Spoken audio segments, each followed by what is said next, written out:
Chapter 6. The donkey was not ill-tempered after so many blows from the stick. Steel-tipped bullets will explode the head from 11 yards away, Chief. Good. That way the corpse will be less heavy. Silver Cane, temporary sheriff. When I got home, I struggled in vain to remove the ring. I felt that if I caressed my wife while wearing it, the golden skull would give off toxic vibrations. My hand was as cold as ice and my arm hurt. At 5 o'clock in the morning, I jumped out of bed and drove very fast to the Zendo. When I arrived, I found Ijo Takata meditating on the terrace under a dawn sky streaked with red clouds. I stood facing him, waiting for the incense stick to burn down. Finally, he seemed to notice my presence. His look went not to my face, but directly to the gold ring. I made a helpless gesture, smiling. He arose and removed the ring from my finger without the slightest effort. The pain in my arm vanished. If you see it as a skull, your arm will hurt. But if you are unattached either to its form or its name, or it is simply pure gold. Clear your mind, and this ring will be a ring, and you will be yourself. Hearing these words, which I only half understood, I began to complain. I can't help it, Ijo. I'm unable to adapt to this vulgar world. I thought I would find roots in Mexico, but I feel like a chicken in the wrong pen, and my consciousness only increases the pain. Ijo began to laugh so hilariously that it infected me, and I found myself laughing as well. Seeing that my distress had gone, he fetched the secret book and read a new koan. A monk asked Master Sozan, "Snow covers 1,000 hills, but why is the highest peak not white?" Sozan answered, "You must know the most absurd of absurdities." The monk asked, "What is the most absurd of absurdities?" Sozan replied, "To be of a different color than the other hills." The first commentary is, "In the pine branches the monkey looks green." The second commentary, the disciple, shaking imaginary snowflakes from his head, says, "My hair has begun to turn white." No matter how I racked my brain, it seemed impossible to decode the koan and its very different commentaries. Anxious, I kneeled before the master. "I can't do it."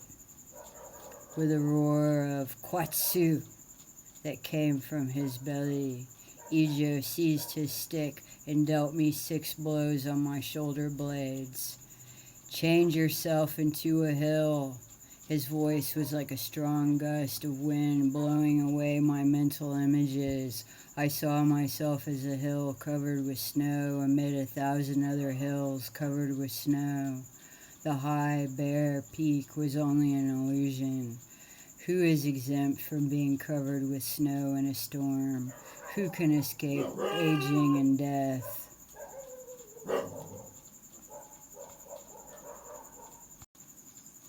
How could I imagine that developing my talent would exempt me from the sufferings of life? In winter, we are cold. The pine tree is a plant. The monkey is an animal. They are different, surely, but the monkey takes on the tree's red color and leaping from branch to branch, a different skin color, a different culture, a different level of consciousness. It was absurd to feel that any of this sheltered me from the assaults of our common reality. If the 1,000 hills are covered with snow, then the highest summit is also white. The slashes of the tigress's claws had taught me an important lesson. When she first agreed to collaborate with me, I would have done better to put aside my director's vanity and simply incorporate her into the performance without any attempt to change her style. Working together like two hills covered with snow, we could have achieved a fantastic Lucretia. She was an actress who never tried to be different from her audience, but I, feeling that I had a superior art to offer, separated myself from her spectators, whom I considered vulgar. In this way I lost them. The infantry must fight its battles on known ground, not in the air. Ijo, I now see that when the tigress gave me this valuable gold ring, she was saying that popular art is also noble. When he heard these words, he exclaimed, "Give it to the first beggar you meet," and shouting, "Kwatsu!" again, he gave me 6 blows. Then we had a frugal lunch together and meditated for 2 hours. Afterward, he had me read a new koan. Joshu visited a hermit. He asked the master, Is there? The master raised a fist. Joshu said, "In these shallow waters, I do not wish to anchor my boat," and left. Then he visited another hermit and repeated the same question. This master also lifted his fist. Joshu said, "He can give, he can take, he can kill, and yet give life," and he bowed. Commentary. The same tree shaken by the spring wind shows 2 aspects: warm branches on its southern side, cold branches on its northern side. Ijo crossed his legs and resumed his meditation. I did likewise. An hour passed, then 2 hours, 3 hours. No matter how I turned around the koan in my mind, I could not understand it. The silence laid on my shoulders like an elephant. An agonizing pain stiffened my legs. A fly settled into the hollow of my ear. I bore its flutterings without moving. A voice resounded in my skull. "Understand or die." As if he had also heard it, Ijo cried out 3 times, "Is there? Is there? Is there?" I heard myself answer, "If there is not here, then where? If there is not now, then when? If there is not I, then who?" Suddenly, I am Joshu. I walk up a steep path toward the distant hermitage. There, monks there, far from the noise of the world, involved in discovering the luminous jewel buried in the depths of the soul. They sit around an old master. He is a realized being, meaning he is himself and not a simulacrum of another. When he hears my triple question, the master, who has already crossed the border where words dissolve into emptiness, lifts a fist to show his present unity. If he is not fully here, he is nowhere. Yet, his gesture does not convince me. I find it superficial. In spite of my advanced age, probably more than 100 years, I climb another hill painfully. Why this extreme effort? I need to be convinced that I am not the only one, that my awakening is not an abnormal phenomenon, that the end of all paths is the same. In the second hermitage, the master also lifts his fist in response to my 3 cries. And at that moment, in spite of their responses being the same, I recognize myself in the old man before me. The jewel buried in the darkness of our soul can give, can take, can kill, and nevertheless can bestow upon us its own life, which is impersonal and eternal.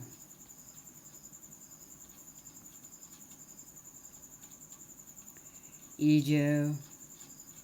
If Joshu preferred one place over the other, it was not because there was a difference between the 2 fists. The difference was in his own seeing. We always have a personal interpretation of other beings, things, and events. Perhaps Joshu perceived no authentic expression of unity in the gesture of the first master. Perhaps he felt that the latter was saying that he would never let go of his realization, and that is what was only for him. He may even have perceived that he was being rebuked as an intruder, presumptuously questioning a master right in front of his disciples, whom he protected as a hen defends her chicks. If they were to lose faith in him, they would crumble. The fist was actually a physical threat telling him to be gone. With his closed fist, this egoist can hold on a few grains of sand, but if he had opened it, all the sands of the desert would have passed through it. In contrast, Joshu interpreted the same gesture of the second master in a completely opposite way, as a warning of what not to do. If my awakening is mine alone, then it is not mine. What belongs to me can be mine only when it is also for others. Ijo tilted his head to the right, tilted his head to the left, took a deep breath of the evening air, and let out a long sigh. He clucked his tongue softly several times as if comforting a hurt child. Some branches are warmed by the sun, others cooled by the spring wind, but they are all part of the same tree. The 2 masters gave the same answer. They had realized the same emptiness, but with the first, Joshu felt cold from the spring wind. With the second, he felt the warmth of the sun. If all the branches are fed by the same roots, why go from one master to another, from one magical woman to another? When will you realize that others cannot give you what you already have in yourself? As long as you do not find this treasure in yourself, you will continue to project your doubts onto others. One day, the ring will be a curse. Another day, it will be a noble work of art. You will say that the skull symbolizes death, or will you say that it symbolizes eternity? But the beggar you give it to will see only its monetary value. I felt wounded. I groaned with irony. Thank you so much, Don Ijo. At last I understand. In order to awaken, I must become a beggar, stripping myself of my personal anxieties in order to attain poverty of spirit, transforming myself into an empty bowl and waiting patiently for my essential being, the great Buddha, to grant me the alms of awakening. Shouting "Kwatsu" in a more piercing voice than ever, the Japanese first made me prostrate with my forehead on the ground. Then he administered a flurry of 30 blows of the stick. When he had finished, he said, "The wisdom of the master depends on your own capacity to use it to find yourself."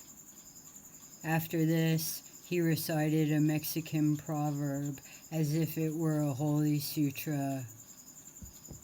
He who has the most saliva eats the most panole. Still feeling hurt, I countered with another Mexican proverb. You can't eat panole and whistle at the same time. He laughed heartily, rubbing his belly. Exactly.